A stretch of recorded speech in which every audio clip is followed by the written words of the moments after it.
বারুদের স্তূপের ওপর দাঁড়িয়ে আছে পশ্চিমবঙ্গ। যে কোনো সময় আমরা ডেথ ট্র্যাপে পড়ে যেতে পারি পশ্চিমবঙ্গ। 600টি নতুন মাদ্রাসার অনুমোদন দেওয়া হয়েছে। 600টা নতুন মাদ্রাসার স্যাংশন, এটা কিন্তু বাংলাদেশেও দেয়নি, পাকিস্তানেও দেয়নি। স্যার, আপনাকে মাধ্যমে স্বাগত। প্রথম প্রশ্ন, আমরা দেখলাম রাজ্য বাজেট পেশ হয়ে গেল একেবারে কয়েকদিন আগেই, এবং সেক্ষেত্রে আমরা দেখতে পাচ্ছি বেকারদের নিয়ে তেমন কিছু তো নেই, তেমন কিছু দেখাই গেল না। কিভাবে দেখছেন বিষয়টা আপনি? দেখো, বেকারদের নিয়ে রাজ্যের যে দিশাহীনতাই দিশা, সেটা তো রাজ্যে তারা ক্ষমতায় আসার পর থেকেই দেখা যাচ্ছে।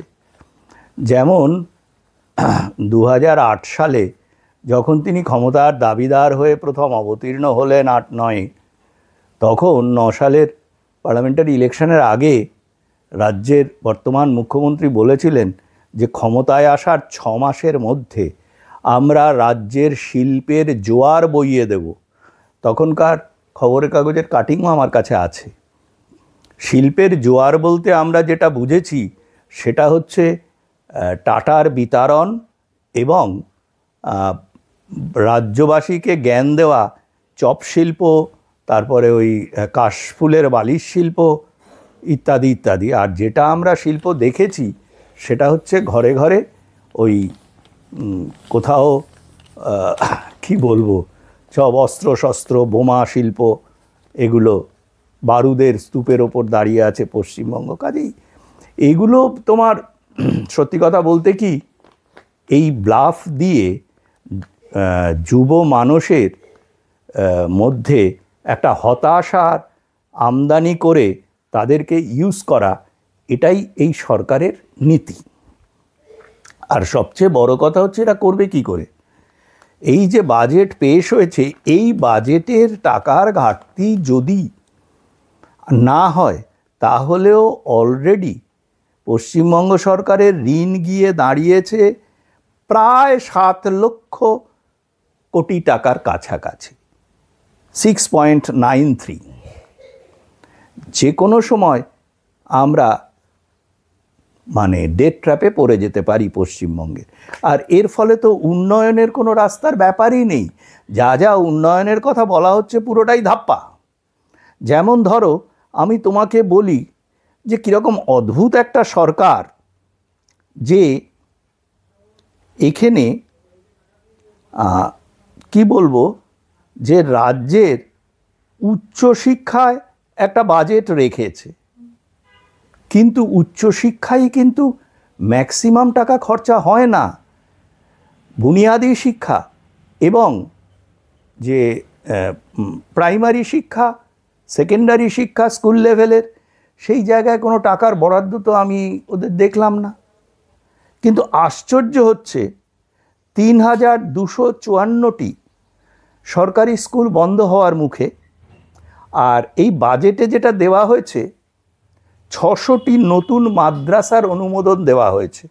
এবং এই কারণেই হয়তো পশ্চিমবঙ্গে যে সংখ্যালঘু উন্নয়নের জন্য বাজেট রাখা হয়েছে 5,602 কোটি টাকা। যেই বাজেটটা তুমি দুভাবে যদি দেখো, যদি সত্যিকারের এই দুভাগে ভাগ করে যে বাজেটটা বলা হয়েছে, যে শিল্প বাণিজ্যে 1,477 কোটি টাকা আর ক্ষুদ্র এবং মাঝারি শিল্পে 1,228 কোটি টাকা, এই দুটোকে এক করলেও সেই সংখ্যালঘু উন্নয়নের ধারে কাছে আসে না। আমাদের সাম্প্রতিক যে অস্থিরতার পার্শ্ববর্তী রাষ্ট্র বাংলাদেশ, সেখানেও তাদের সংখ্যাগুরুদের, যাদেরকে এখানে সংখ্যালঘু বলা হচ্ছে পশ্চিমবঙ্গ সরকারের ভাষায়, অনেকেরই ভাষায়, যদিও আমি বহুদিন ধরেই বলে আসছি যে আমাদের সংবিধান অনুযায়ী ওই বিশেষ একটি ধর্মের লোকেদের সংখ্যালঘু বলার কোনো স্বীকৃতি নেই। সেটা ভিন্ন প্রশ্ন। প্রশ্নটা এখানে যে আমাদের দেশটা কোন জায়গায় চলে গেল। 600টা নতুন মাদ্রাসার স্যাংশন, এটা কিন্তু বাংলাদেশেও দেয়নি, পাকিস্তানেও দেয়নি। পাকিস্তানের বাজেটে এটা নেই, আছে খালি পশ্চিমবঙ্গের বাজেটে। ভারতবর্ষের কোনো রাজ্যে নেই, এখানে আছে। কাশ্মীরের বাজেটে নেই। একটা অদ্ভুত রাজ্য, কিভাবে একটা রাজ্য মানে রাষ্ট্রের মধ্যে তাদের নিজস্ব একটা বিশেষ তোষণ নীতি, যেটা সংবিধানে স্বীকৃত নয়, সেভাবে করে যাচ্ছে। এবং এই ব্লাফগুলো দেখো, যে শিল্প বাণিজ্য, ক্ষুদ্র শিল্প সব মিলিয়ে পশ্চিমবঙ্গে শিল্প বাণিজ্যের টোটাল যে অ্যালটমেন্ট, তার সঙ্গে যদি তুমি শিক্ষার অ্যালটমেন্টও যোগ করো, তাহলে শিক্ষা এবং কর্মসংস্থান এগুলো যোগ করলেও তার থেকে বেশি বাজেট হচ্ছে 5,602 কোটি টাকা সংখ্যালঘু উন্নয়ন। এটা উন্নয়ন নাকি পাম্প আউট করে এখানে জেহাদি তোষণ করা হচ্ছে? এই রকম একটা ইমব্যালেন্সড বাজেট, ভারতবর্ষের কোনো ক্ষয়রাতি কি? এটা তো টাকা লুটপাট করা হচ্ছে, কোনো একটা বিশেষ উদ্দেশ্য নিয়েই করা হচ্ছে।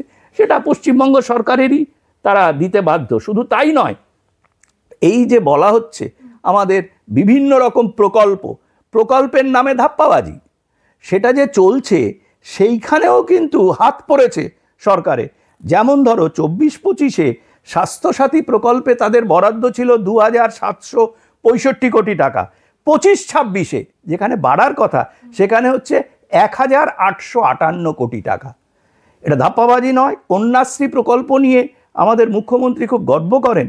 24-25 সালে কন্যাশ্রীতে অ্যালটমেন্ট ছিল 1,374 কোটি, আর 25-26-এ অ্যালটমেন্ট হয়েছে 803 কোটি। ভাবতে পারো কিভাবে ধাপ্পা দেওয়া হচ্ছে পশ্চিমবঙ্গের মানুষকে? এই ধাপ্পাতে যেটা পরিষ্কার, পশ্চিমবঙ্গ সরকারের বাজেটের অভিমুখ যেটা, সেটা তো আমার কাছে যেটা মনে হচ্ছে একটা মানে জেহাদি তোষণ। এবং শুধু তাই নয়, দেখো আমরা সবাই জানি পশ্চিমবঙ্গে কবের থেকে কিভাবে কখন বেড়েছে কখন কমেছে, পার্শ্ববর্তী রাষ্ট্র থেকে বিভিন্ন রকম সেখানকার সংখ্যাগুরু, এখানকার তথাকথিত সংখ্যালঘুদের অনুপ্রবেশ ঘটেছে। এখানে তাদেরকে বহু জায়গায় বহু স্টেটে স্পট আউট করে বের করে দেওয়ার কথা হয়েছে। কিন্তু একটা জিনিস তোমাকে মনে রাখতে হবে, যে রাজ্য সরকার যদি সহযোগিতা না করে এবং যে রাষ্ট্র থেকে তারা এসছে সেই রাষ্ট্র যদি তাদের মানে সেই মানুষগুলোকে অস্বীকার করে, তাহলে সেই মানুষগুলোকে ফেরত পাঠানো কিন্তু খুব শক্ত। কারণ হচ্ছে কি, পশ্চিমবঙ্গ সরকার শুধু তাদের রাজ্য বাজেট পেশের মধ্যে দিয়েই দেখা যাচ্ছে যে দেশের ইন্টিগ্রিটি পক্ষে বিপজ্জনক আচরণ করছেন। এখন এ নিয়ে নিশ্চয়ই আমার মনে হয় কেন্দ্রীয় সরকার চিন্তাভাবনা করবেন। পশ্চিমবঙ্গের সাধারণ মানুষ যারা এই সব জেহাদি অনুপ্রবেশকারীদের হাতের ক্রীড়নক হয়ে থাকতে রাজি নন, পার্শ্ববর্তী বাংলাদেশের সাম্প্রতিক অবস্থার কথাই যদি মানুষের মাথায় থাকে, তাহলে তারা এর বিরুদ্ধে তাদের ক্ষমতা অনুযায়ী পদক্ষেপ নেবেন। পুরো বাজেটটা যেটা হয়েছে, এই বাজেটের একটাই দিশা, জেহাদি লাও, हम लोगों का उन्नयन আর উনকো পাওয়ার দে দো। এই যে জায়গাটা, এখানে অল ধাপ্পা। কারণ হচ্ছে কি, শিল্প বাণিজ্য এবং শিক্ষা, সেখানকার অ্যালটমেন্টের থেকে অনেক বেশি অ্যালটমেন্ট হয়ে গেল মানে সংখ্যালঘু উন্নয়নের। সংখ্যালঘু উন্নয়ন কি হয়েছে?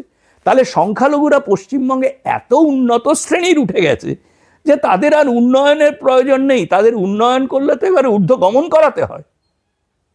পশ্চিমবঙ্গ সরকার কি ভাবছে? একটা জিনিস কিন্তু এই সরকারের কর্ণধারকে মনে রাখতে হবে, যে মোহাম্মদ ঘুরি যখন ভারতবর্ষের কর্তৃত্বভার নিলেন দিল্লি দরবারে, উনি কিন্তু প্রথম যে হত্যাটা করেছিলেন সেটা কিন্তু পৃথ্বীরাজ চৌহানকে নয়, তার বিশ্বাসঘাতক দেশদ্রোহী শ্বশুর মশাইকে।